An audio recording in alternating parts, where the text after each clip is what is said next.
My father's death pushed my spirituality off the precarious cliff that it was on and into freefall. And no, not in the cliche way that some experience, where profound suffering leads them to find religion or abandon it.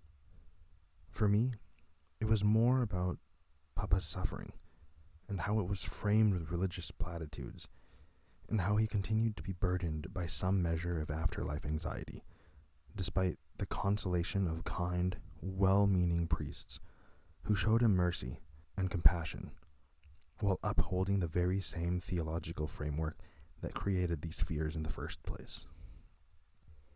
Losing my dad also compelled me to confront my own mortality and the many ways that I have squandered my time or indulged in vices, and I was shaken with a sense of urgency about key life decisions and the need to grow as a person.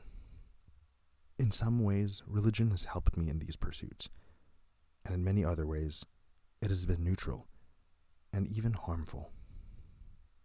Papa's end also made me mull over questions of purpose and meaning, and how the unsettling fact is that I don't really derive much or any of that from the church.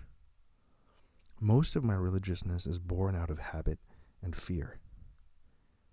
I still do believe in the transcendent and in the sense of providence and love, but Catholicism's dogmatic beliefs have become baggage, high-cost credibility-enhancing behaviors, identity markers, and a source of some semblance of security. No longer having Papa around also made me reflect on what I loved most about him and what I missed the most. It certainly was not his religiousness. I miss the clarity with which he expressed just how much he loved and cared for his family.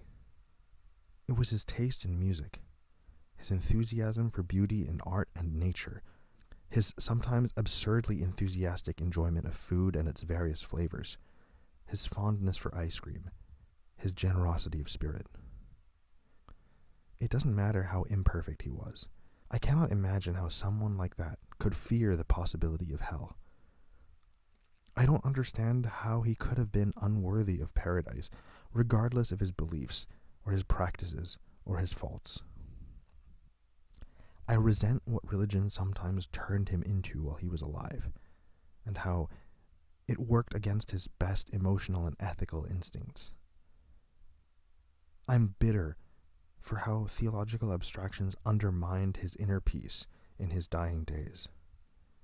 And I am cursed with having inherited those same anxieties, and perhaps understanding them more deeply than he did.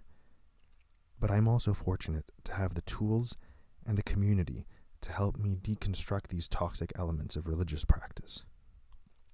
I'm confident that people's goodness and capacity for love, generosity, and the appreciation for beauty do not depend on a specific creed. Those things are in our nature.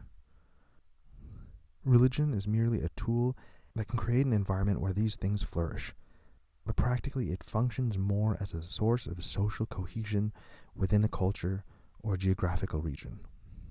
And in the case of traditional Catholicism, religion also serves as a high-stress regulator for human sexual behaviors. Our power to be good comes from our bonds with each other, not from a relationship with a distant supernatural divinity, and certainly not from institutionalized religion.